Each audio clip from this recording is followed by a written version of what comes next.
રમેશ રાજગોર આપ સૌને આ પરોક્ષ કહી શકાય તેવા વર્ગમાં આપ સૌનું સ્વાગત કરું છું. સૌ પ્રથમ તો મિત્રો આપણે એક સરસ મજાના એક વિષયની વાત કરવાના છીએ આજે તો, અને આ વિષય છે એ કિન્શિપ રિલેશનશિપ.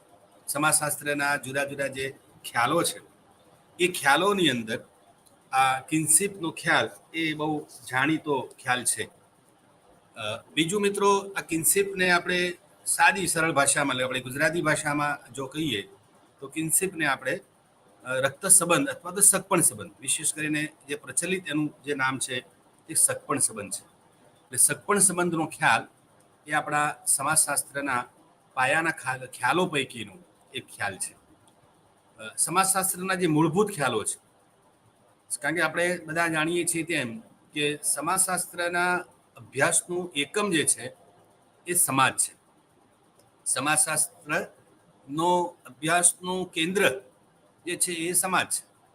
સમાજના વૈજ્ઞાનિક સ્તરે સમાજનો વૈજ્ઞાનિક અભ્યાસ એ સમાજશાસ્ત્રનું મુખ્ય કાર્યક્ષેત્ર છે. એ બધી બાબતોથી સૌ આપણે બધા વાકેફ છે. એટલે હવે પેલી મૂળ મુદ્દો સમાજનો આવે છે.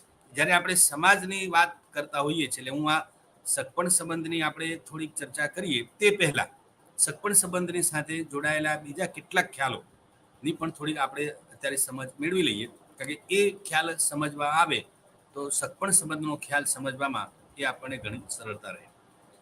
તો હું વાત કરતો કે સમાજ એટલે શું? આપણે બધા સમાજ વિશેથી વાકેફ છે અને સમાજની જે પરિભાષા છે એથી પણ સૌ વાકેફ છે. તો સાદી સીધી સમજ સમાજ વિશેની શું છે? તો સમાજ એટલે સામાજિક સંબંધોનું ગુંફન. એટલે સમાજ જે છે એ સંબંધોના તાણાવાણા છે એવું કહી શકાય. આપણે કોઈ એક સમાજની વિશ્લેષણ કરીએ, સમાજ વિશેનું માનો પૃથ્થકરણ કરવું હોય તો એ પૃથ્થકરણની અંદર કે વિશ્લેષણની અંદર કે એના અર્થઘટનમાં સામાન્ય રીતે કઈ વસ્તુ સપાટી ઉપર આવે છે? સંબંધો. કે ભાઈ સમાજની અંદર મુખ્યત્વે 3 પ્રકારના સંબંધો આપણને જોવા મળે છે. એક સંબંધ જે છે એ વ્યક્તિ વચ્ચેનો સંબંધ. બીજા પ્રકારનો જે સંબંધ છે તે છે વ્યક્તિને જૂથ વચ્ચેનો સંબંધ. અને ત્રીજા પ્રકારનો જે સંબંધ જે છે એ જૂથ વચ્ચેનો સંબંધ છે. મુખ્યત્વે સમાજ વ્યવસ્થા આ 3 સંબંધોની બનેલી છે. એક વ્યક્તિનું જોડાણ વ્યક્તિ સાથે છે, બીજું એ વ્યક્તિનું જોડાણ એ કોઈ જૂથ સાથે પણ છે, અને ત્રીજી વસ્તુ કે એક જૂથનું જોડાણ એ કોઈ જૂથ સાથે છે. આ સંબંધોના સ્વરૂપો જુદા જુદા હોઈ શકે. કોઈક જગ્યાએ સંબંધોનું સ્વરૂપ પરોક્ષ સ્વરૂપનું હોઈ શકે, કોઈક જગ્યાએ સંબંધોનું સ્વરૂપ પ્રત્યક્ષ સ્વરૂપે પણ હોઈ શકે. આંતરક્રિયાના પેલા 3 સ્વરૂપો પૈકીનું પણ સ્વરૂપ હોઈ શકે. આપણે જેમ સામાજિક આંતરક્રિયાની વાત જ્યારે કરીએ છીએ ત્યારે એમાં વસ્તુનો ખાસ આપણે ઉલ્લેખ કરીએ છીએ. વ્યક્તિ જૂથ વચ્ચે હોય કે જૂથ વચ્ચે હોય. સામાજિક આંતરક્રિયાનું જે સ્વરૂપ જે છે એ સ્વરૂપ કેવું હોય છે? મોટે ભાગે સહકાર સ્વરૂપનું હોય છે.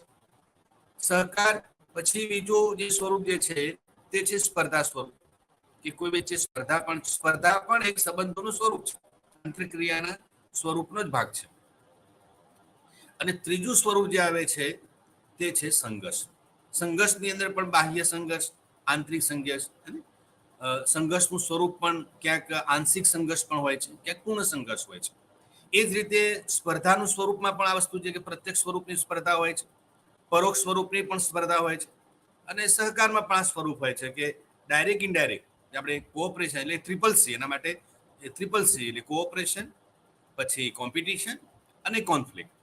આ 3 સ્વરૂપમાં ડાયરેક્ટ ઇનડાયરેક્ટ એટલે પરોક્ષ સ્વરૂપનો પણ સહકાર હોય છે, પ્રત્યક્ષ સ્વરૂપનો પણ સહકાર હોય છે. તો આ આખી જે વ્યવસ્થા છે મિત્રો, સંબંધોમાં આ 3 સ્વરૂપ આપણને જોવા મળે છે. તો એ આખી વ્યવસ્થા જે ઊભી થાય છે અને એ વ્યવસ્થાના પરિણામે જે નિર્માય છે એને આપણે શું કહીએ છીએ? સમાજ. એટલે એવું કહેવાય છે કે સમાજ માટે અનિવાર્ય વસ્તુ કઈ છે? સંબંધો. સંબંધ એ સમાજનો આત્મા છે. આમ સાદી સરળ ભાષામાં સમજવા માટે આપણે કંઈ કેવું હોય તો સામાજિક સંબંધો જે છે એ ધ એસેન્સ ઓફ સોસાયટી, કોઈ પણ સમાજનું મુખ્ય તત્વ, મુખ્ય સારરૂપ જો બાબત જે છે એ કઈ છે? સામાજિક સંબંધો. સામાજિક સંબંધોની ગૂંથણી ને જ આપણે સાદી સમજમાં પ્રમાણે સમાજ કહીએ છીએ. હવે પાછો બીજો જ મુદ્દો એમાં એક ઉપસ્થિત થાય કે સંબંધ નિર્માય છે કેવી રીતે. જેમ સમાજ નિર્માય છે સંબંધોથી, એ તો આપણે વાત સમજ્યા, પણ આમાંથી બીજો પ્રશ્ન પણ એવો સહજ લાગે તો કે સંબંધોની વ્યવસ્થા કઈ રીતે જન્મે છે એ પણ આપણે કદાચ જાણીએ છીએ, છતાં આના અનુસંધાને અત્યારે આપણે યાદ કરી લઈએ કે સંબંધો જે છે ને એ સંબંધો એ આંતરક્રિયાની પ્રક્રિયાના ભાગરૂપે જન્મે છે. એટલે કોઈ પણ સમાજમાં વ્યક્તિ વચ્ચે હોય કે વ્યક્તિ જૂથ હોય કે જૂથ હોય ની વચ્ચે જ્યારે સામાજિક આંતરક્રિયાની પ્રક્રિયા જન્મે છે, એ સામાજિક આંતરક્રિયાના પરિપાક રૂપે સમાજમાં શું ઉદ્ભવે છે? સંબંધ. તો જે પ્રમાણમાં આંતરક્રિયા થાય છે તે પ્રમાણમાં સંબંધો નિપજે છે. વ્યક્તિ વચ્ચે સામાજિક આંતરક્રિયાનું પુનરાવર્તન થાય એટલે સામાજિક આંતરક્રિયાની જે તીવ્રતા છે, એનો જે ક્રમ છે એ વધુ પ્રમાણમાં હોય તો સામાજિક સંબંધોની નિકટતા વધારે હોય. આપણે જે સાદી સમજ જે છે આપણી કે ભાઈ પ્રાથમિક સંબંધો જે છે એ પ્રાથમિક સંબંધોના પાયામાં કઈ વસ્તુ છે? તો આ જ કે સામાજિક આંતરક્રિયાનું વધુ ને વધુ વાર એટલે પુનરાવર્તન થતું હોય તો એ પુનરાવર્તનના પરિપાક રૂપે સંબંધોમાં શું નિપજે છે? નિકટતા. એટલે સામાજિક સંબંધો ના માટે સામાજિક આંતરક્રિયાનું હોવું અનિવાર્ય છે. અનિવાર્ય એક શરત છે. જેટલા પ્રમાણમાં આંતરક્રિયા વધારે સમય થાય છે તેટલા પ્રમાણમાં સંબંધો વધારે નિકટ બને છે. આપણે જેને પ્રાથમિક સંબંધોને કહીએ અથવા નિકટવર્તી જૂથ, દાખલા કે મિત્રોનું સમૂહ છે તો મિત્રના સમૂહને આપણે નિકટવર્તી જૂથ કહીએ છીએ. એ રીતે ગામડાને પણ આપણે પ્રાથમિક જૂથ તરીકે ઓળખીએ છીએ. તો ગામડામાં કે મિત્રોમાં સામાજિક આંતરક્રિયાનું પ્રમાણ મહદ અંશે વધુ હોય છે. કુટુંબની અંદર પણ આ વાત આપણે લાગુ પાડી શકીએ. આપણા જે કૌટુંબિક સંબંધો છે એ કૌટુંબિક સંબંધોને પણ આપણે પ્રાથમિક સંબંધોની ગણતરીમાં લઈએ છીએ. તો પ્રાથમિક સંબંધો કહેવા પાછળનો આશય શું છે? આ જ વસ્તુ છે કે ભાઈ એમાં શું થાય છે? આંતરક્રિયાનું પુનરાવર્તન. એટલે સામાજિક આંતરક્રિયા એ આ સામાજિક સંબંધો માટેની અનિવાર્ય શરત છે. હવે સામાજિક આંતરક્રિયામાં પણ એવું છે કે ભાઈ એમાં કેવળ બે પક્ષ મળી જાય, બે વ્યક્તિ મળી જાય, બે જૂથ મળી જાય એટલે સામાજિક આંતરક્રિયા ઉદ્ભવી જાય અને સંબંધો ઉદ્ભવે એવું નથી હોતું. સામાજિક આંતરક્રિયા માટેની પણ કેટલીક પૂર્વ શરતો છે અને એમાંની એક પૂર્વ શરત એ છે કે જ્યારે કોઈ પણ વ્યક્તિ કે વ્યક્તિગત જૂથ કે વ્યક્તિની જૂથ, ત્રણ સ્વરૂપોની જે વાત કરી હતી, એમાં પારસ્પરિક માધ્યમ, અર્થપૂર્ણ માધ્યમ. સામાજિક આંતરક્રિયા માટે બે વ્યક્તિઓનું મળવું તો જરૂરી છે જ, પણ માત્ર બે વ્યક્તિઓના મળી જવા માત્રથી સંબંધો નીપજી જાય છે એવું નથી હોતું. પણ બે વ્યક્તિ જે છે, બે પક્ષ છે, એ બે પક્ષ વચ્ચે કોઈને કોઈ પ્રકારની શું થવી જોઈએ? સાંકેતિક માધ્યમો, અર્થપૂર્ણ માધ્યમોની આપલે થવી જોઈએ. હું કંઈક રહ્યો છું, મારા વડે કંઈક કહેવાઈ રહ્યું છે અને આપણા સુધી પહોંચી રહ્યું છે, આપ સાંભળી રહ્યા છો, તો મારું ને તમારું આમ પરોક્ષ સ્વરૂપે આપણે સામે માન લો પ્રત્યક્ષ સ્વરૂપે આપણા સંબંધો સ્થાપિત થયા નથી. આપણે વર્ગખંડ છે પણ વર્ગખંડનું સ્વરૂપ જુદું છે, છતાં પણ એને આપણે પરોક્ષ સ્વરૂપની આંતરક્રિયા તો કહી શકીએ છીએ. કારણ કે મારું કંઈક કહેવું સમાજશાસ્ત્રીય પરિભાષામાં અને આપનું સમાજશાસ્ત્રીય પરિભાષામાં એ વસ્તુને સાંભળવું એ બંનેને પૂરક છે. તો સાંકેતિક માધ્યમો અથવા તો અર્થપૂર્ણ માધ્યમો દ્વારા જ્યારે આપણે કોઈ આંતરક્રિયા કરીએ છીએ અને એનો પરસ્પરિક બીજાને રિસ્પોન્સ મળવો જોઈએ, પ્રતિભાવ. કારણ કે આંતરક્રિયાની અંદર પ્રતિભાવ પણ એટલો જ અનિવાર્ય છે. વન સાઈડ માન લો કોઈ વાત થતી હોય અને સામે છેડેથી કોઈ પ્રતિભાવ આપણને ન પ્રાપ્ત થાય તો એ આંતરક્રિયાને પૂર્ણ સ્વરૂપની આંતરક્રિયા આપણે કહી શકતા નથી. એટલે બે કે વધુ પક્ષો હોવા જોઈએ, બે પક્ષો વચ્ચે કોઈને કોઈ પ્રકારની અર્થપૂર્ણ માધ્યમો દ્વારા એનું આદાન પ્રદાન થતું હોવું જોઈએ. અને ત્રીજી વસ્તુ જે છે કે આદાન પ્રદાનના માધ્યમે પારસ્પરિક અસર થવી જોઈએ, ક્રિયા અને પ્રતિક્રિયા.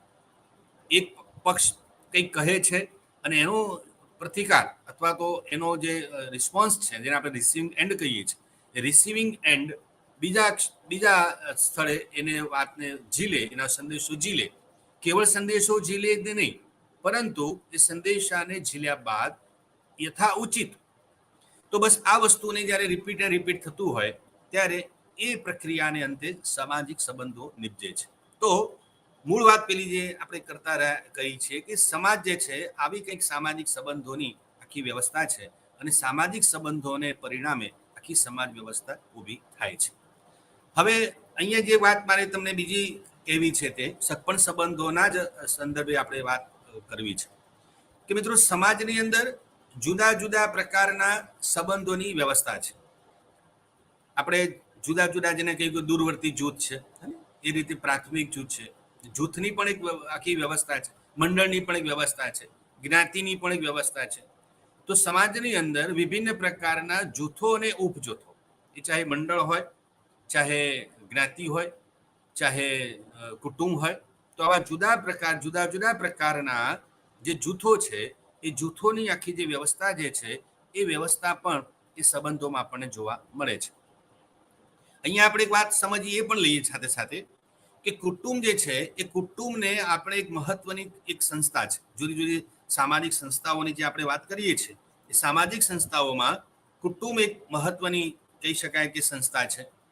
તો કુટુંબની જે સંસ્થા છે એને પ્રાથમિક સંસ્થા, પ્રાથમિક જૂથ તરીકે પણ આપણે જોઈએ છે. પ્રાથમિક જૂથ એટલે જ્યાં સંબંધોમાં એકદમ જેને કહી શકાય કે નિકટવર્તી હોય અને પ્રાથમિક સંબંધો હોય, જેને આપણે કહેવાય કે ભાઈ સર્વાંગી સંબંધો હોય, સંબંધોને જાળવવા એ જ એકમાત્ર ઉદ્દેશ્ય હોય, ગોલ હોય. તો આવા પ્રકારની વિશેષતાઓ ધરાવતા જૂથને પ્રાથમિક જૂથ આપણે કહીએ છીએ. સંબંધોનું કાયમીપણું હોય, સર્વાંગી સંબંધો હોય, સ્વયંજનિતતા હોય, આ બધા પ્રાથમિક જૂથના પાયાગત લક્ષણો છે. તો આ બધી જ વિશેષતાઓ, આ બધા જ પ્રકારના જેને કહી શકાય લક્ષણો એ આપણને કુટુંબ સાથે સુસંગત છે. માટે થઈને આપણે કુટુંબને એ માનવ સમાજ, કુટુંબ માટે એવું કહેવાય છે કે કુટુંબ એ માનવ સમાજની પાયાગત સંસ્થા છે. અન્ય સંસ્થાઓનું પણ એટલું જ મહત્વ છે. જ્ઞાતિ છે, લગ્ન છે, ધર્મ છે, રાજ્ય છે અને શિક્ષણ છે. તો આ વિભિન્ન પ્રકારની જે સંસ્થાઓ છે એ સંસ્થાઓમાં સૌથી વિશેષ કોઈ મહત્વની સંસ્થા હોય તો એ છે કુટુંબ. કાર્લ માર્ક્સની દ્રષ્ટિએ અર્થ એ માનવ સમાજની પાયાગત સંસ્થા છે, પરંતુ આમ સામાન્ય રીતે આપણે એક સમજ એવી ઊભી થઈ શકે કે ભાઈ કુટુંબ જે છે એનું પાયાગત સ્થાન છે. પાયાગત સ્થાન છે એનું શું કારણ છે કે કુટુંબ દ્વારા માનવ સમાજના પાયાગત અથવા તો જેને મહત્વપૂર્ણ કહી શકાય તેવા કાર્યો થાય છે. કારણ કે કોઈ પણ સમાજના અસ્તિત્વ માટે માનવ વસ્તીનું અનિવાર્યત્વ છે. આમ ભલે આપણે સમાજશાસ્ત્ર સમાજનો અભ્યાસ કરે છે, પણ આખરે તો સમાજ બનેલો શેનો છે? વ્યક્તિઓનો. વ્યક્તિઓ વચ્ચેનું, હમણાં જ વાત કરી તેમ કે વ્યક્તિઓ વચ્ચેના સંબંધોનું જે ગૂંથણ છે એ સંબંધોનું ગૂંથણ એટલે જ સમાજ. પણ સંબંધોનું ગૂંથણ કોનું? વ્યક્તિઓ. એટલે અલ્ટિમેટલી તો સમાજમાં વ્યક્તિઓની જ જરૂરિયાત છે.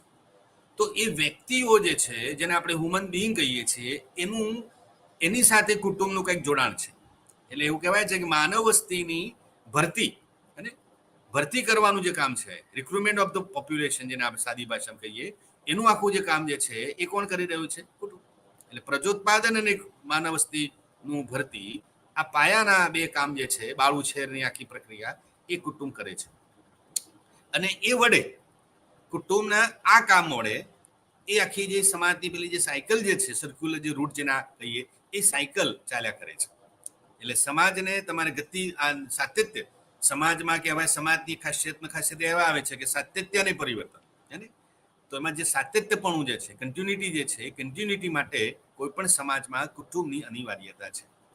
આપણે જ્યારે વાત સમાજશાસ્ત્રના પાયાગત ખ્યાલોની અને એના વિષય વસ્તુના મુદ્દાઓની જ્યારે કરીએ છીએ, ત્યારે એક વસ્તુને આપણે ખાસ ધ્યાનમાં લઈએ છીએ કે ભાઈ સમાજ જે છે એ સાતત્યતા ધરાવે છે. અને પરાપર આજે ભારતીય સમાજની જો આપણે વાત લઈએ તો ભારતીય સમાજ વર્ષો જૂનો, એની આજે કોઈ આપણને એવું સામાન્ય વાત કરે કે ભાઈ ભારતીય સમાજનું અસ્તિત્વ કેટલા સમયથી છે, તો એનો કંઈ નિશ્ચિત સમય આંકડો આપણે ના આપી શકીએ, પરંતુ કહી શકીએ બહુ લાંબા સમયથી માનવ અસ્તિત્વના પ્રારંભ કાળથી ભારતીય સમાજનું અસ્તિત્વ છે. અને ઇતિહાસકારો અને અન્ય પ્રકારના શાસ્ત્રોના આધારે આપણે કહી શકીએ કે ભાઈ 5000 જૂનો, 10,000 જૂનો આ ભારતીય સમાજ છે.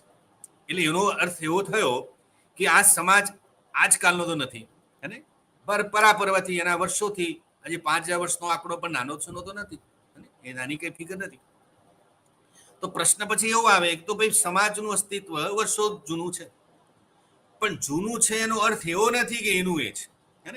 આજે અને અત્યારે તો સમાજ પરિવર્તનશીલ કેટલી, હવે પરિવર્તનશીલતાનું પ્રમાણ જે છે એ કેટલું વધતું જાય છે. દિન પ્રતિદિન તમે જુઓ છો કે સમાજની પરિવર્તનની દિશા અને એની ગતિમાં કેટલો વધારો થઈ રહ્યો છે. જુદા જુદા પ્રકારના કારણો હોય, ટેકનોલોજીકલ કારણ હોય, એ એજ્યુકેશન હોય, એ કમ્યુનિકેશન હોય, ઘણા બધા પરિબળો છે. સમાજને ગતિમાં રાખવા માટે, સમાજને પરિવર્તનશીલ કરવા માટે અનેકવિધ પરિબળો છે. એ પરિબળોને સંયુક્ત અસર તળે સમાજ વધુ ને વધુ ગતિવાન બનતો જાય છે. અને આજના સંદર્ભમાં તો એવું કહેવાય છે કે ગત વર્ષે એટલે જૂના સમયમાં જે પરિવર્તનની જે ઝડપ હતી એના કરતાં અનેક ગણી ગતિ એ આજના સમયમાં આપણે જોવા મળે છે. અને આજે તો વિશ્વ એક નાનું ગામડું છે અને ગ્લોબલ વિલેજ, અને આ ગ્લોબલ વિલેજના સંદર્ભે હવે પરિવર્તન કોઈ એક સમાજ પૂરતું કે સમાજના કોઈ એક પાસા પૂરતું સમય મર્યાદિત છે એવું નથી. સતૂટ પરિવર્તન જે છે એ હવે શું છે, સર્વાંગી અને સતૂટ સાંકળ તરીકે જોવા મળે છે. એક સમાજમાં પરિવર્તન આવે એની અસર બીજા સમાજમાં ન આવે એવું હવે નથી. એ ગયા માનો સમય એક સમય એવો હતો કે સમાજના એક ભાગમાં પરિવર્તન આવે એટલે એની અસર બીજા ભાગમાં થતા થતા ઘણો સમય લાગી જતો. હવે એવું નથી. હવે તો આજે એક સમાજમાં પરિવર્તન આવે છે એટલે તુરંત અને એના કલાકોમાં આપણે જેને રિએક્શન શબ્દ વાપરીએ છીએ, પ્રતિભાવ જે છે, પ્રતિસાદ અને પ્રતિભાવ એ સેકન્ડોની અંદર બીજા સમાજમાં આપણને જોવા મળે છે. એટલે એ રીતે વર્તમાન પરિવર્તન જે છે, આધુનિક પરિવર્તન જે છે એ આ કંઈક આવા પ્રકારની ખાસિયતો ધરાવે છે. એટલે એને લઈને હવે પરિવર્તન કોઈ ચોક્કસ સમાજ કે ચોક્કસ સમાજના ચોક્કસ પાસા અને એમાં કોઈ ચોક્કસ જૂથ કે સમુદાય પૂરતું હવે સીમિત રહ્યું નથી. આપણે પરિવર્તનનો પ્રયત્ન કરીએ છીએ ખરા એ પ્રકારનો.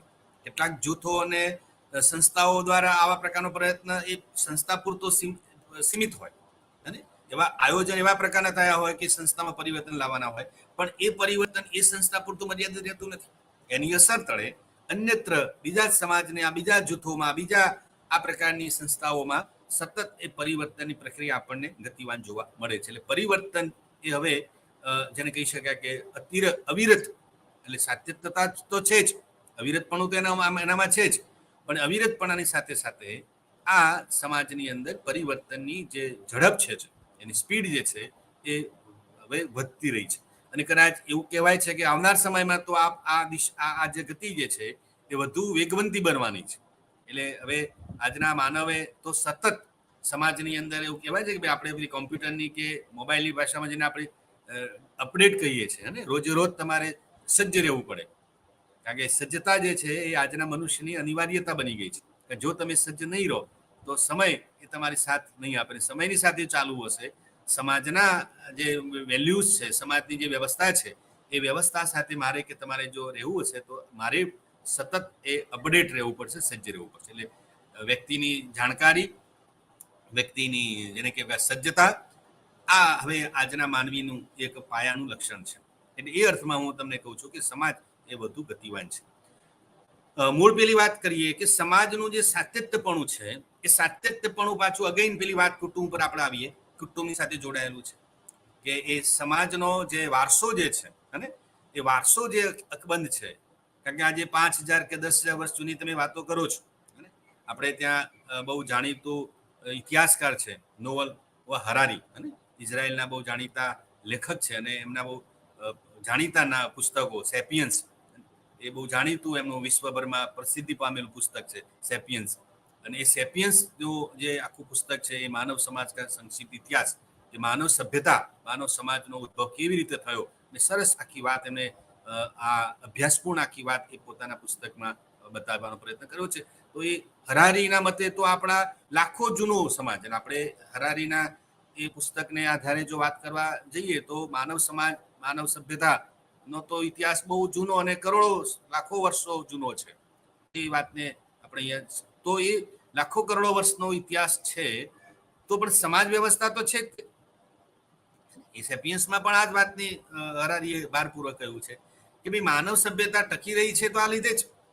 કેટલીક સભ્યતા નામશેષ પામી. ઘણા બધા મનુષ્યની અંદર પણ અલગ અલગ પ્રજાતિઓ આવી. અમુક કેટલીક પ્રજાતિઓ એ સમયના વહેણમાં ભૂંસાઈ ગઈ, ન ચાલી, આજે પણ એ નામશેષ સ્વરૂપે પણ નથી. તો એ જે પ્રજાઓ સમયની સાથે ન ચાલી અથવા તો સમયની સાથે એમને તાલ ન મિલાવ્યો, એ પ્રજાતિઓ જે તે સમયે નામશેષ પામી, આજે એનું અસ્તિત્વ પણ નથી. જ્યારે કેટલીક જેને હોમો સેમ્પિયન્સ જેને કહીએ છીએ, આજની જે પ્રજાતિની આપણે વાત કરીએ છીએ, હોમો સેમ્પિયન્સ એ સમયે સમાજની સાથે તાલમેલ મેળવતો રહ્યો, અપડેટ જેને કહીએ છીએ, સજ્જતા જે છે એને પામ્યો, અને જેને સજ્જતા પામી એનું અસ્તિત્વ ટકી રહ્યું. એટલે એ દ્રષ્ટિએ જોવા જઈએ તો કેટલા જૂના સમયમાં, કેટલા સમયથી આપણી આ માનવ સભ્યતા છે. તો એ જે સભ્યતાને અકબંધ રાખી અથવા તો લાખો કરોડો વર્ષો સુધીની માનવ સભ્યતા આજે પણ અકબંધ છે, એ અકબંધપણું રાખવામાં જો મહત્વનો ભાગ ભજવ્યો હોય, મહત્વનું કોઈ પરિબળ હોય, તો એ આપણી આ કૌટુંબિક અને આમું સામાજિક માળખું છે. એટલે સામાજિક વારસાની વાત હોય કે સોશિયલ વેલ્યુઝની વાત હોય, સોશિયોલોજીકલ પર્સપેક્ટિવ, અન્ય પ્રકારના પર્સપેક્ટિવ સાથે આપણે જોડવું હોય, તો આ મહત્વની પાયાગત જે સંસ્થાઓ છે એ સંસ્થાઓના એટલે માનવ સમાજના અસ્તિત્વ માટે, માનવ સમાજના ટકાઉપણા માટે મહત્વની કોઈ ભૂમિકા હોય તો આ રીતે પાયાની સંસ્થાઓ છે. એ પાયાની સંસ્થામાંની એક સંસ્થા જે છે એ કુટુંબ. એની આપણે હવે વાત, એટલે એ વાત તો આપણને બહુ ક્લેરિટી વાતની આવી ગઈ કે ભાઈ કુટુંબ એ આ પ્રકારની વ્યવસ્થામાં મહત્વનું સ્થાન ધરાવે છે. હવે મૂળ મુદ્દો આપણો આજનો જે છે, આપણે જેના સંદર્ભે આજે વાત મળી રહ્યા છે, જે વાત કરવાની આશય છે આપણો, એ છે સગપણ સંબંધો.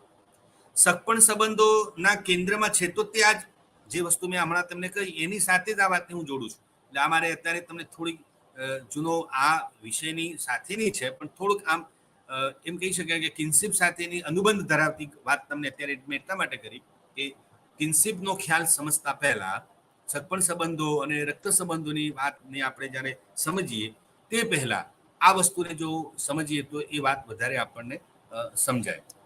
તો હવે મૂળ વાત પેલી સગપણ સંબંધના ખ્યાલની કરવી છે. તો મિત્રો, સગપણ સંબંધ જે છે એ કુટુંબની સાથે, એટલે કુટુંબને પણ એક આપણે સગપણ સંબંધ તરીકે જાણીએ છીએ. હવે આપણે ત્યાં સમાજની અંદર સંબંધો, સગપણ સંબંધો જે છે એના બે સ્વરૂપો છે. જેમ મેં તમને હમણાં વાત કરી કે સામાજિક આંતરક્રિયાના ભિન્ન ભિન્ન સ્વરૂપો છે, ઇવન સંબંધોનું પણ જુદું જુદું સ્વરૂપ છે, એમ સગપણ સંબંધો જે છે ના પણ બે ભિન્ન સ્વરૂપો છે. એક સ્વરૂપ જે છે જેને આપણે લોહીના સંબંધ તરીકે ઓળખીએ છીએ. સગપણમાં એક સંબંધ જે છે એને લોહીનો સંબંધ કહેવામાં આવે છે, અને બીજો જે સંબંધ જે છે એને જોડાણનો સંબંધ કહેવામાં આવે છે. સગપણનો સંબંધ અને લોહીનો સંબંધ. હવે લોહીનો સંબંધ જે છે એને આપણે લોહીની સગાઈ પણ કહીએ છીએ. આપણે ત્યાં નથી કહેતા લોહીના સંબંધો છે, બ્લડ રિલેશન. આપણે સંબંધોની જ્યારે લખતા હોઈએ છીએ, ક્યારે કોઈ સરકારી કચેરીમાં કે કોઈ સંસ્થામાં જ્યારે આપણે કયું આવેદનપત્ર કે કોઈ ફોર્મ ભરીએ છીએ, તો એની અંદર આપણને કહેવામાં આવે છે કે ભાઈ તમારા રિલેટિવના વચ્ચેના સંબંધો કેવા સ્વરૂપના છે. તો એમાં આપણે લખીએ છીએ કે ભાઈ આ મારા બ્લડ રિલેશન છે. બ્લડ રિલેશન છે એટલે બસ આ સંદર્ભમાં કે મારો ભાઈ છે તો એની સાથે મારા સંબંધો કેવા છે, તો મારા બ્લડ રિલેશન છે, મારા ફાધર છે કે મારા મમ્મી છે કે મારા સિસ્ટર છે. તો આ પ્રકારના સંબંધોને સામાન્ય રીતે આપણે શું કહીએ છીએ? રક્ત સંબંધીઓ, બ્લડ રિલેશનશીપ. અને લગ્નને આધારે હવે તમને એક વસ્તુ સમજે કે જેમ કુટુંબનું મહત્વ છે, સગપણ સંબંધોમાં સીધી રીતે બે સંસ્થાઓ જોડાય છે, કુટુંબ અને લગ્ન. બંનેના સંબંધોનું અહીંયા મહત્વ છે. કુટુંબને લઈને જે સંબંધો વ્યવસ્થા ઉભી થાય છે એને આપણે કેવા સંબંધો કહીએ છીએ? લોહીના સંબંધ. દાખલા તરીકે માતા અને દીકરી વચ્ચેનો સંબંધ, કે પિતા અને દીકરી વચ્ચેનો સંબંધ, કે માતા અને દીકરા વચ્ચેનો સંબંધ. આ પ્રકારના સંબંધને આપણે કેવા કુટુંબની વ્યવસ્થાનો ભાગ છે. તો કૌટુંબિક સંબંધો છે, તો કૌટુંબિક સંબંધોને લઈને એ સંબંધને આપણે કેવો સંબંધ કહીએ છીએ? લોહીનો સંબંધ, રક્ત સંબંધ. એટલે લગ્ન સંસ્થા દ્વારા જે સંબંધ નિર્માય છે એને જોડાણનો સંબંધ કહીએ છીએ, સગપણનો સંબંધ કહીએ છીએ. અને કુટુંબ સંસ્થા દ્વારા જે સંબંધો નિર્માય છે અથવા સગપણ સંબંધોનું જે સ્વરૂપ છે, જેના માટે કૌટુંબિક રચના જવાબદાર છે. હવે બીજું એક વાત અહીં એની સાથે બીજી વાત પણ આપણે જોડી શકીએ કે બંને સંસ્થાઓ, લગ્ન અને કુટુંબ, એને આપણે સાર્વત્રિક સામાજિક રચના તરીકે પણ ઓળખીએ છીએ. સમાજની કેટલીક સાર્વત્રિક સામાજિક રચનાઓ છે. એ સાર્વત્રિક સામાજિક રચનાઓ પૈકીની એક રચના છે તે કુટુંબ. આપણે એ જાણીએ છીએ કે માત્ર કુટુંબ અને લગ્ન સાર્વત્રિક સામાજિક રચના છે એવું નથી. એ સિવાય કેટલી ઘણી બધી આપણે ત્યાં સામાજિક સાર્વત્રિક રચનાઓ છે. દાખલા તરીકે ધર્મ, એ પણ એક સાર્વત્રિક સામાજિક રચના છે. એ રીતે હવે તો શિક્ષણને પણ લઈ શકાય. નાવ એજ્યુકેશન, નાવ એન ઓક્સિજન. હવે સમાજમાં કદાચ વિશ્વનો એવો એક પણ સમાજ નહીં હોય કે જ્યાં આ વ્યવસ્થા નથી શિક્ષણની. હા, એનું સ્વરૂપ ભિન્ન ભિન્ન હોઈ શકે. આપણે ત્યાં જે શિક્ષણની પ્રણાલી છે, જે સ્વરૂપે જે માળખામાં આપણે શિક્ષણ પ્રાપ્ત કરીએ છીએ, અદ્દલ એના એ જ માળખામાં એ સ્વરૂપે અન્ય સમાજની અંદર શિક્ષણ આપવામાં આવે છે એવું ન પણ હોઈ શકે. સ્વરૂપ પણ જુદું હોઈ શકે.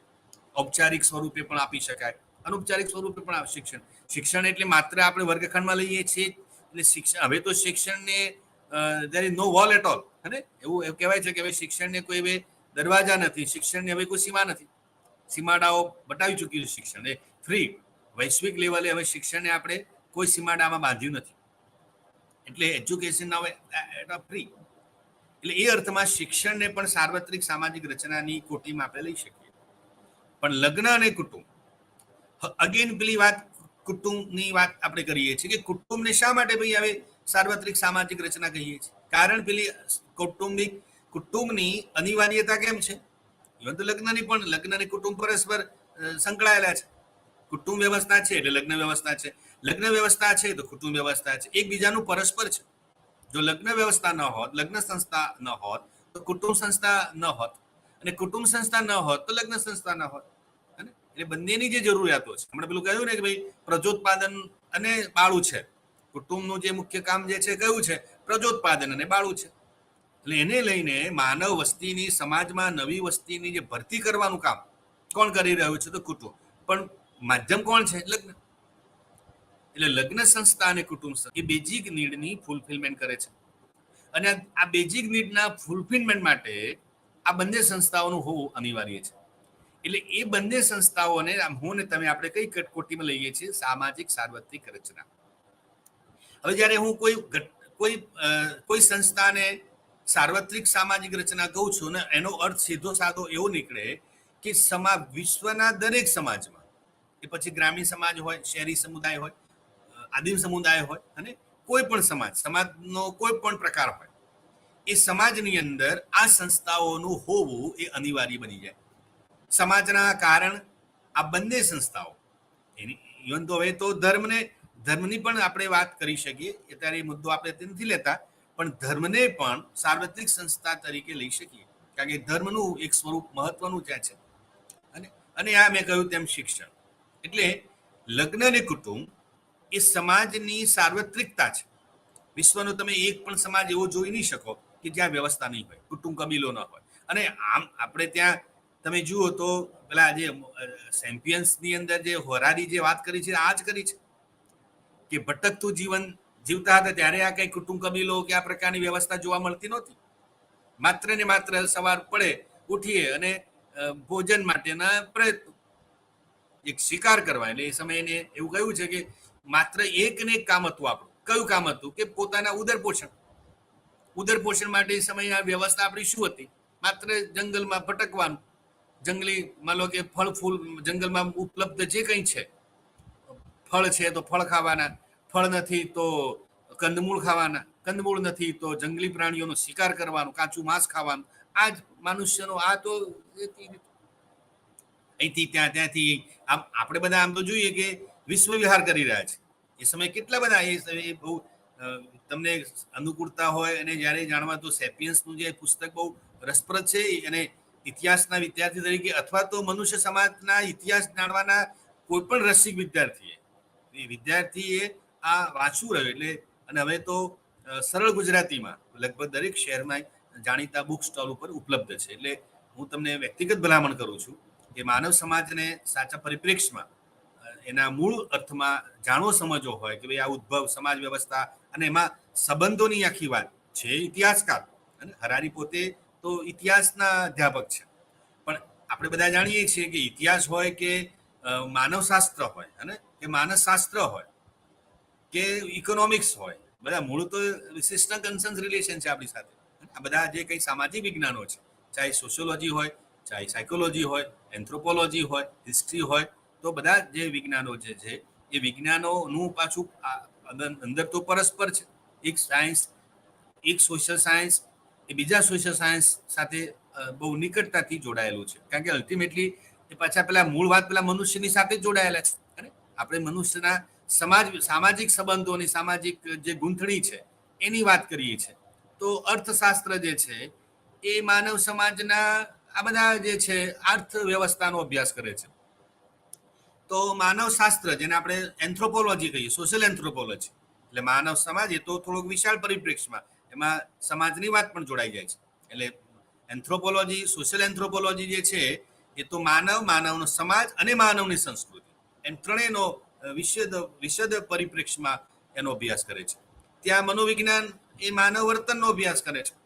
તો ઇતિહાસ જે છે એ માનવ સમાજની ભૂતકાલીન ઘટનાઓ, અને એટલે બધા જ વિજ્ઞાનો જેમ મનુષ્યના અંગો પરસ્પર પૂરક છે. આજે આપણો માનવ દેહ જે છે, માનવ દેહના જુદા જુદા અંગોનું ફંક્શન ભલે અલગ અલગ હોય છે, પરંતુ એક સમવાય વ્યવસ્થા, જેને આપણે આંતરિક એકતા જેને કહીએ છીએ, એ આંતરિક એકતા તો શરીરમાં રહેલી છે. તો જેમ આપણી શરીરની સમવાય વ્યવસ્થા જે છે, એ મનુષ્યના આપણા જે વિભિન્ન વિજ્ઞાનો છે, ભલે વિષય વસ્તુ એમનું અલગ અલગ છે, વિજ્ઞાનોના વિષય વસ્તુમાં ભિન્નતા હોય એ સ્વાભાવિક છે, પણ એનો ભિન્નતા અલગ છે એનો અર્થ એવો નથી કે વિજ્ઞાનો વચ્ચે પરસ્પર સંબંધ નથી. હવે તો આપણે સામાજિક વિજ્ઞાનોની વાત તો કરીએ છીએ, હવે તો પ્રાકૃતિક વિજ્ઞાનો સાથેનો પણ આપણો નાતો છે. અને આપણા સમાજશાસ્ત્રના પિતા અને તો એવું કહેતા કે સમાજશાસ્ત્રને જાણવું સમજવું છે ખરા અર્થમાં, તો તમારે એ વાત ક્યાંથી કરવી પડે, પેલા જે સોશિયોલોજીકલ જે વિજ્ઞાનોની જે હાયરાર્કી બતાવી છે એમને, વિજ્ઞાનોનો કોટિક્રમ, એમને તો પાયામાં સ્થાન વિજ્ઞાનનો પાયામાં કોને મૂક્યું છે? ગણિતને. તો ગણિતની પછી ખગોળ, ખગોળની પાછી પદાર્થ વિજ્ઞાન, રસાયણ વિજ્ઞાન, જીવશાસ્ત્ર અને પછી સમાજશાસ્ત્ર. એટલો આમ એવું કહેવાય છે કે છેલ્લે સમાજશાસ્ત્ર પ્રત્યક્ષ સ્તરમાં આવ્યું, પણ ઓગસ્ટ કમ્પનો મત એવો છે કે જો સાચા અર્થમાં જો તમારે સમાજને સમજવો છે, સમાજની આ બધી વ્યવસ્થાને સમજવી છે, તો તમારે ફ્રોમ બેઝ એટલે મેથેમેટિક્સથી વાત શરૂ કરો.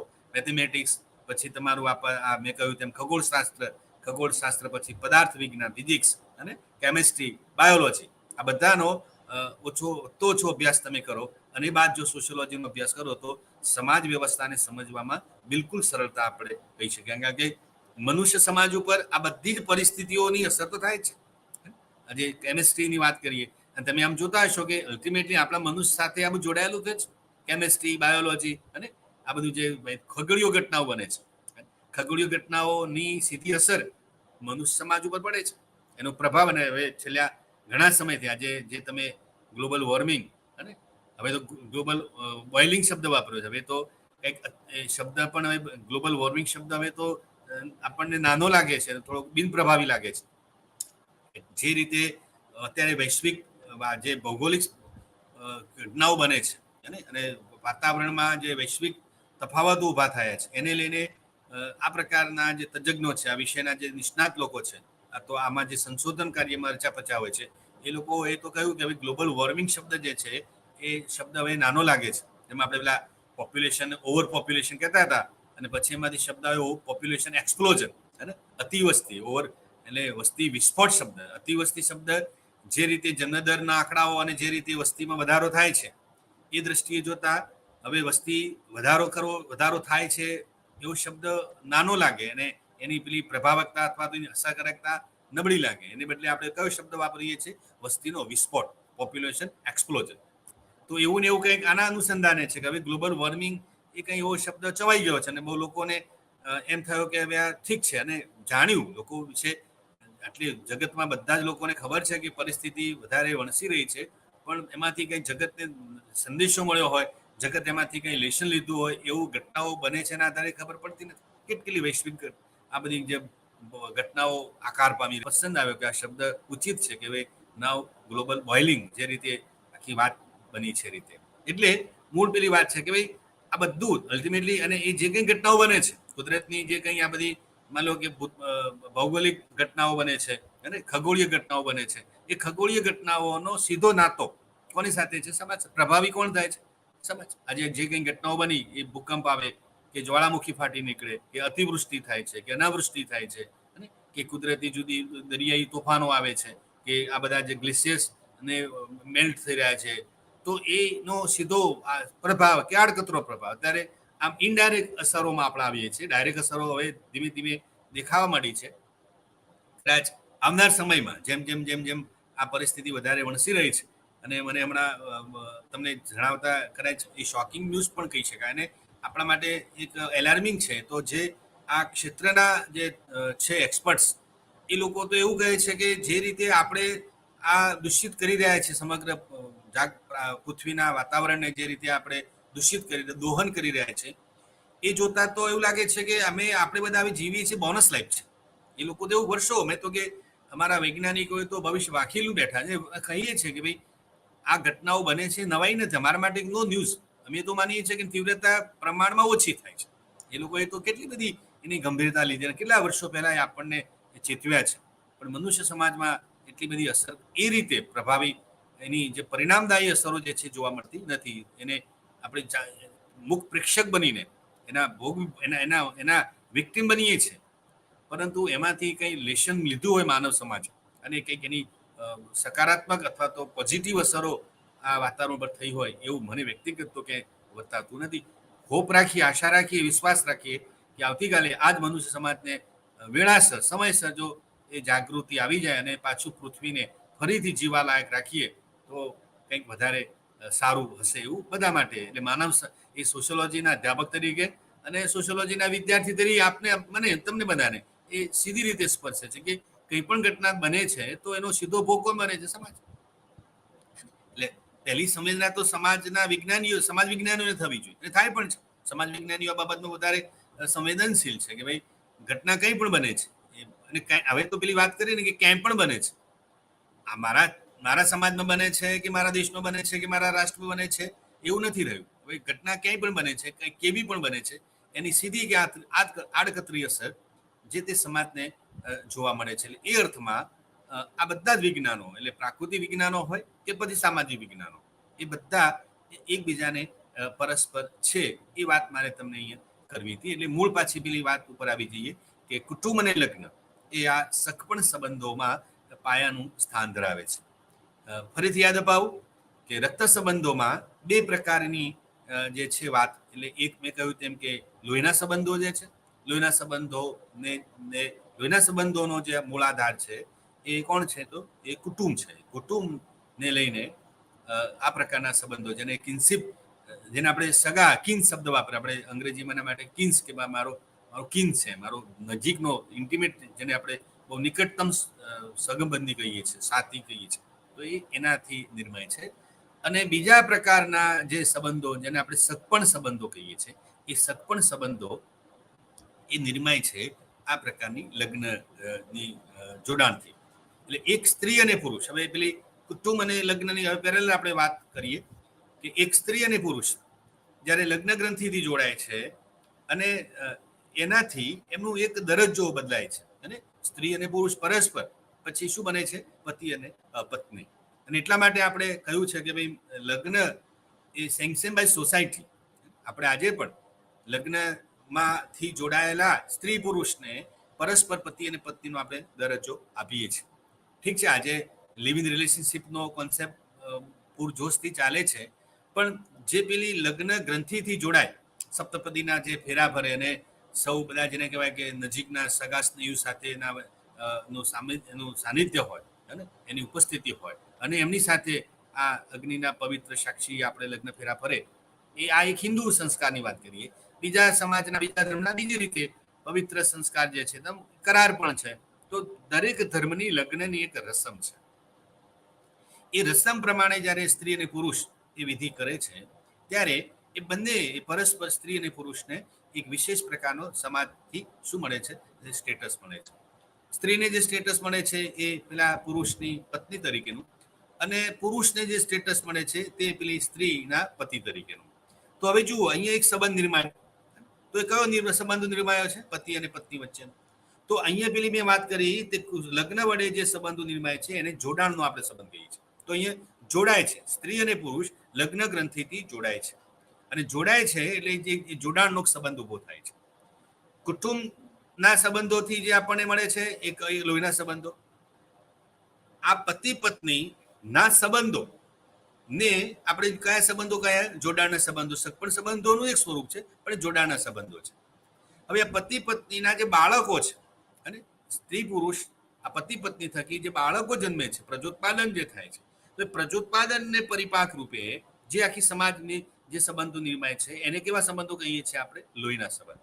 એટલે માનો કે સંતાનો છે, માતા પિતા, સ્ત્રી અને પુરુષ, પતિ પત્ની. હવે જુઓ, પહેલા હું તમને સમજાવું કે સ્ત્રી પુરુષ, પછી લગ્ન, સ્ત્રી પુરુષ જ્યારે લગ્ન ગ્રંથિથી જોડાય છે ત્યારે એને આપણે શું કહીએ છીએ? પતિ અને પત્ની.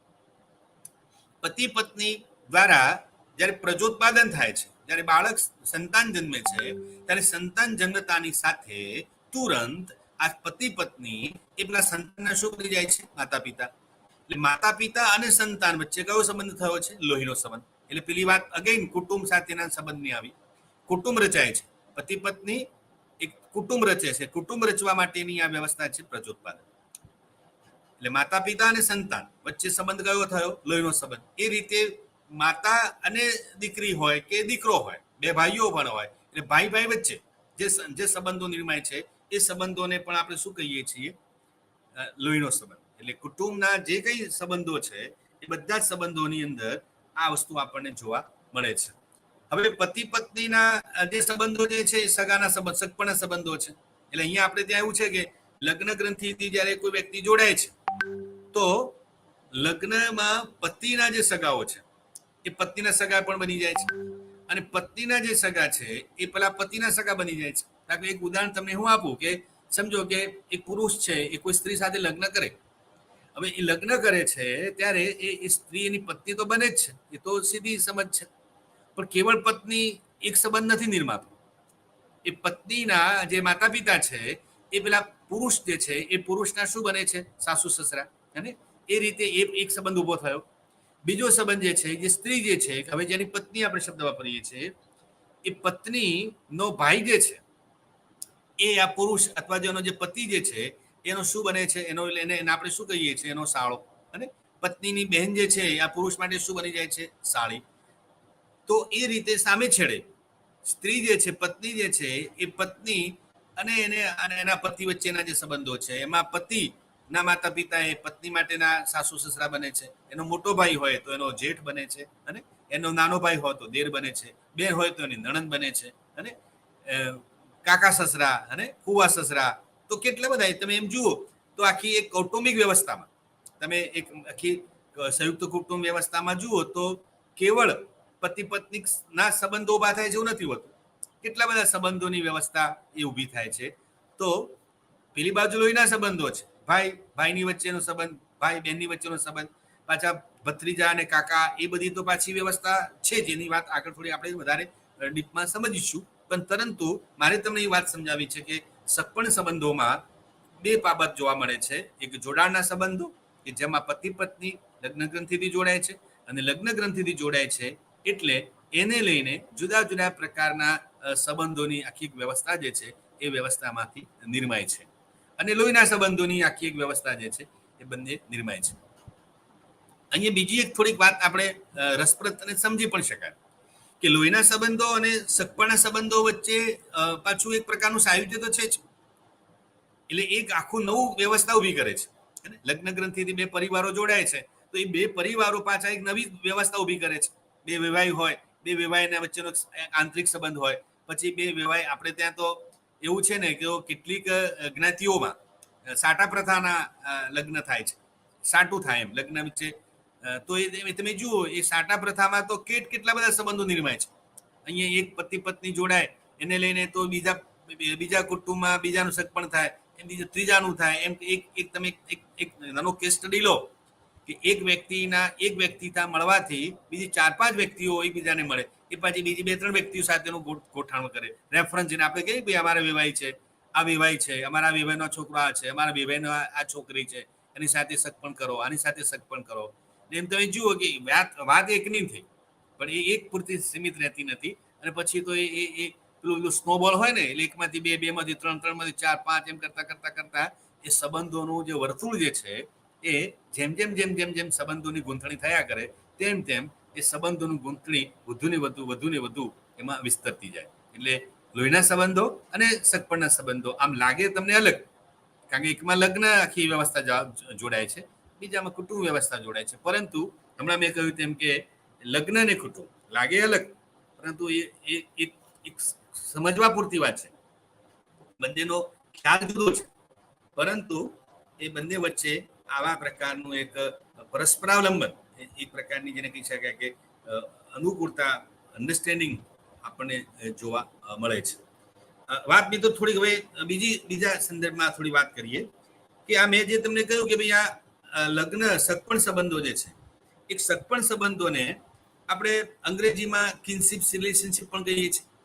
ગુજરાતીમાં એના માટે આપણે મને કહ્યું તેમ કે સગપણ સંબંધ, સગાઈ સંબંધ, અને હિન્દીમાં એના માટે નાતેદારી શબ્દ બહુ જાણીતો છે. રક્ત સંબંધ તરીકે પણ એને આપણે ઓળખીએ છીએ.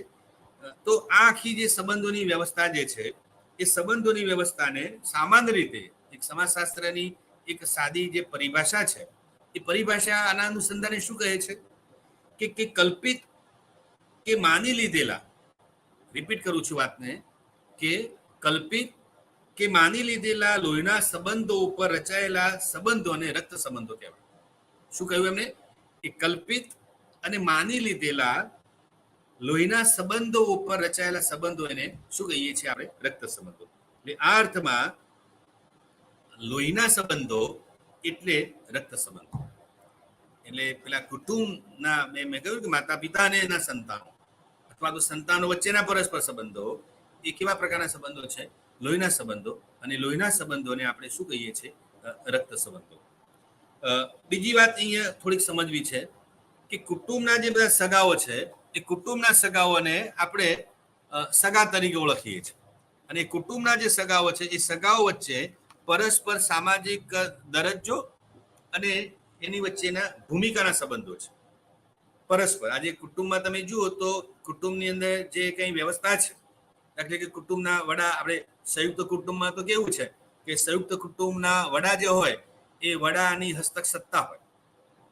ઘરમાં માનો કે પિતા છે, પિતા ન હોય તો કુટુંબમાં સૌથી મોટા જ્યેષ્ઠ ભ્રાતા, એટલે સૌથી મોટા જે ભાઈઓમાંથી જે સૌથી મોટા ભાઈ હોય એ ભાઈની પાસે સત્તા હોય.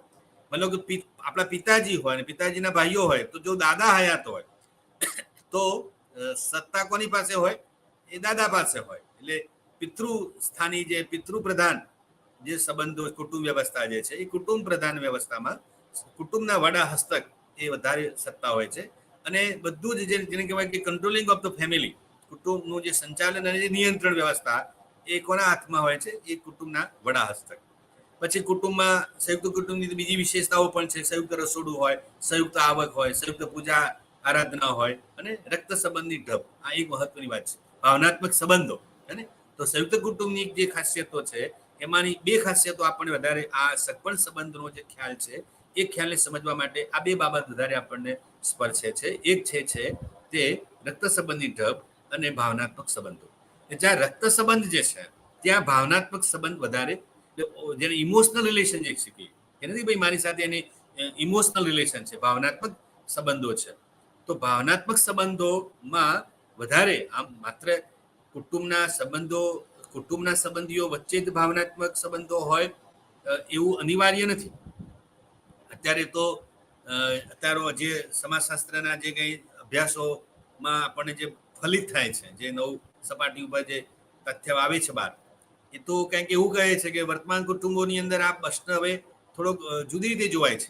હવે પેલું જે ભાવનાત્મક સંબંધોમાં ખોટ આવતી જાય છે, જે રીતે અત્યારની જે કુટુંબ વ્યવસ્થામાં જે બદલાવ આવી રહ્યો છે, મને કહ્યું કે સતત અને ઝડપી જે પરિવર્તન, અને પરિબળો અસંખ્ય છે, બધા પરિબળોની અત્યારે ચર્ચા અસ્થાને છે, પણ જે કંઈ પરિબળો છે, એ પરિબળોની સંયુક્ત અસર તળે કુટુંબ વ્યવસ્થામાં જે આમૂલ બદલાવ આવી રહ્યો છે, જે ઝડપથી અને બૃહદ, જેને કહેવાય કે વિશાળ પરિપ્રેક્ષમાં જે પરિવર્તન આવી રહ્યું છે, એને જોતા કુટુંબના ભાવનાત્મક સંબંધોમાં ઓટ આવતી જાય છે. એટલે એમાં કંઈક આપણને કંઈક મિસિંગ લાગતું હોય એવું સ્પષ્ટ દેખાઈ આવે છે. વિભક્ત કુટુંબની અંદર પણ આ વસ્તુ, હવે માતા પિતા અને સંતાનો વચ્ચેના સંબંધોમાં પણ થોડી ઘણી આ વસ્તુ જોવા મળે છે. ને સંયુક્ત કુટુંબની અંદર હવે ખરા અર્થમાં જે કુટુંબની જે મહુવાના અભ્યાસમાં જે કુટુંબોની વાત, આપણે જે કુટુંબની વાત કરી છે, AR દેસાઈની વાત, એ AR દેસાઈના મહુવાના કુટુંબોની અને જે વાત જે છે, એ વાત અને આજના કુટુંબોની વાતમાં જો આપણે અભ્યાસ,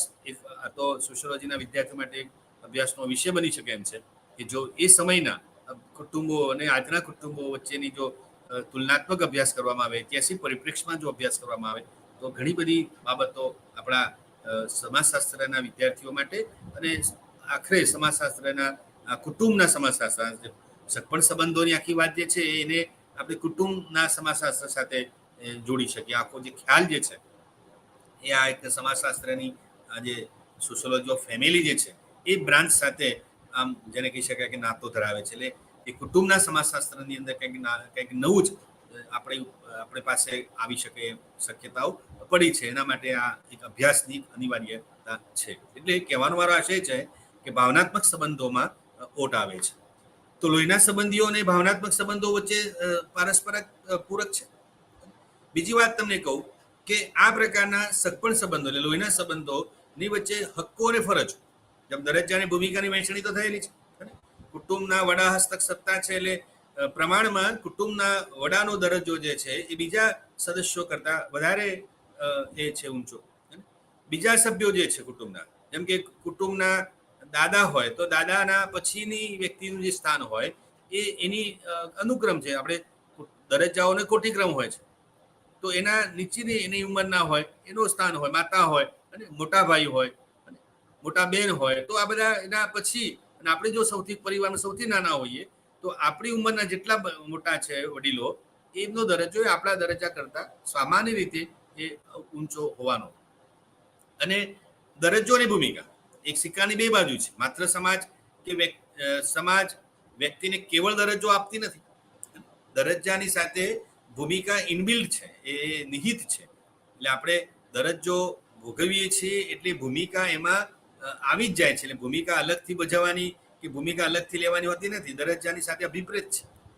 આપણે કોઈક દિવસ કોઈક વાર ભૂમિકા ભજવણીમાં નિષ્ફળ નીવડીએ વાત જુદી છે, પરંતુ કોઈ વ્યક્તિ એવું નથી કહી શકતી કે મારા દરજ્જામાં મને માત્ર દરજ્જો જ મળે, મને દરજ્જામાં રહેલી મારી ભૂમિકા ભજવણી નથી કરવાની, અથવા હું આ ભૂમિકા ભજવણી ન કરી શકું, એવું બંને નહીં.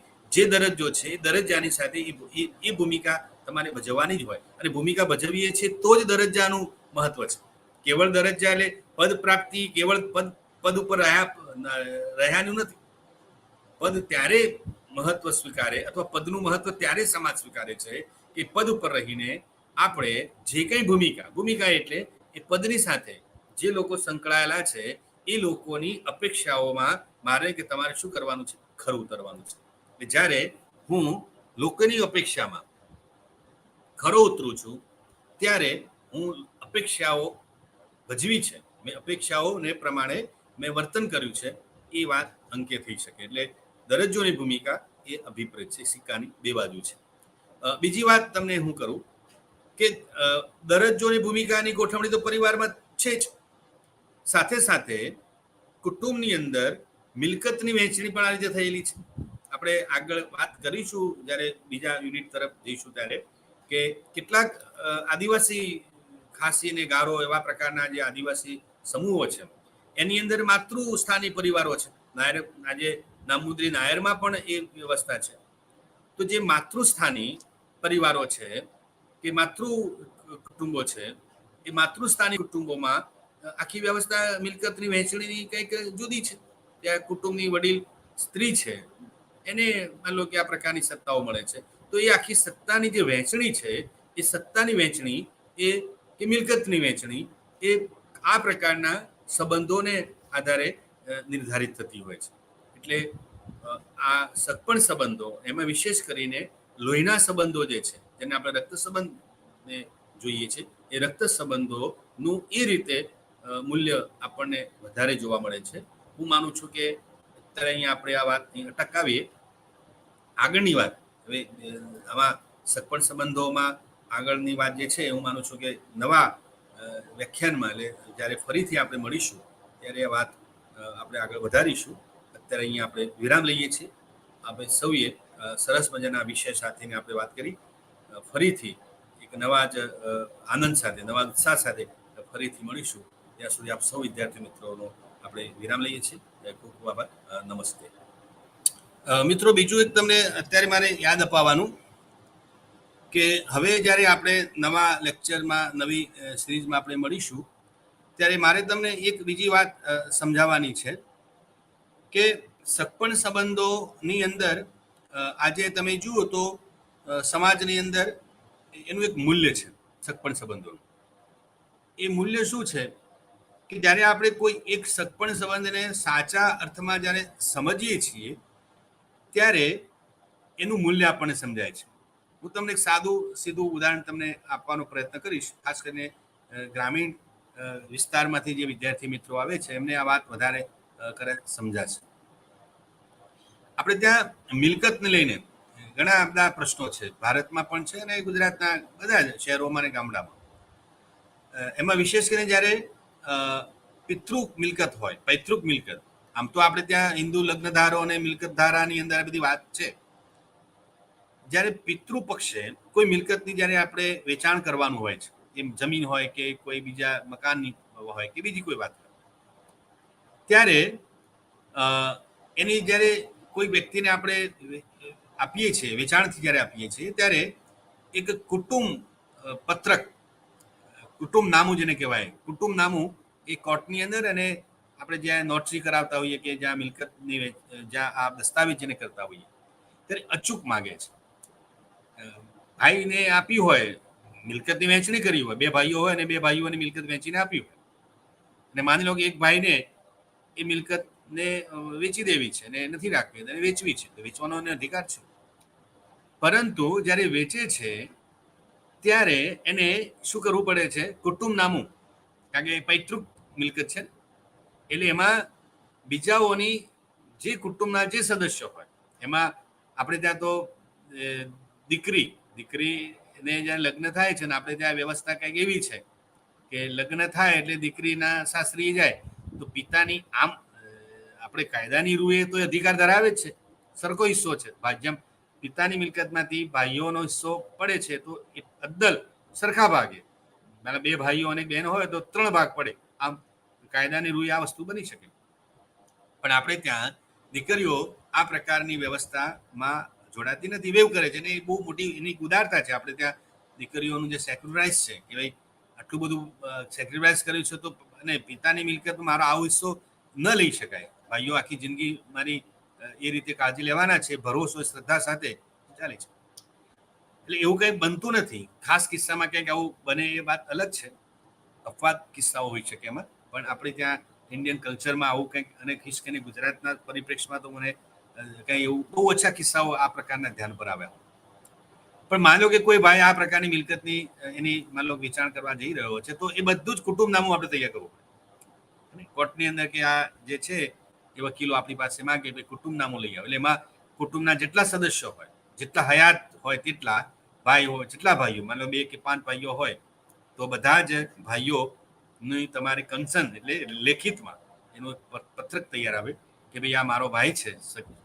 તમારે રિલેશન પણ લખવાનો હોય છે કે સંબંધમાં આ મારો રક્ત સંબંધ એટલે બ્લડ રિલેશનમાં મારા ભાઈ થાય, અને એવો આ પ્રકારની જે મિલકત છે, મિલકતની જ્યારે વેચાણ કરવા જઈ રહ્યા છે તો મારો કોઈ હક દાવો એમાં છે નહીં અને હું રાજી ખુશીથી કોઈ પણ પ્રકારની ધાક ધમકી કે લાગણી કે એમાં આવીને રાજી ખુશીથી હું આ વેચાણ માટે મારી પોતાની મંજૂરી આપું છું અને એનો કોઈ હવે પછી એ અંગે કોઈ મારો હક દાવા મિલકત ઉપર રહેશે નહીં. આઈ એમ એગ્રી વિથ ધીસ કોન્ટ્રાક્ટ. આવું પરિવારના દરેક સદસ્ય, માતા હોય, પિતા હોય, ભાઈઓ હોય અને બહેનો હોય, વિશેષ કરીને લગ્ન પછી બહેનોના સાસરી હોય છતાં પણ બહેનોને બોલાવીને આવું કુટુંબ નામું તૈયાર કરવું પડે છે વારસામાં. એ શું બતાવે છે? બસ આ રક્ત સંબંધ. આ ઉદાહરણ છે, એની વાત પછી આપણે બીજા વ્યાખ્યાનમાં કરીશું, પણ ટૂંકમાં એક નાની વાત સમજવા માટે આપણે આ વાત કરી શકીએ. ફરીથી મિત્રો આપ સૌને આપણે આ દિવસના આજના વ્યાખ્યાન અહીં આપણે પૂરું કરીએ છીએ. હવે નવું વ્યાખ્યાનના આ જ મુદ્દાઓને, કિન્સીપનો આખો મુદ્દો જે છે એ નવો મુદ્દો આપણે નવા જે વ્યાખ્યાનમાં નવી રીતે નવા સ્વરૂપે સમજવાનો પ્રયત્ન કરીશું. ત્યાં સુધી આપ સૌને નમસ્કાર.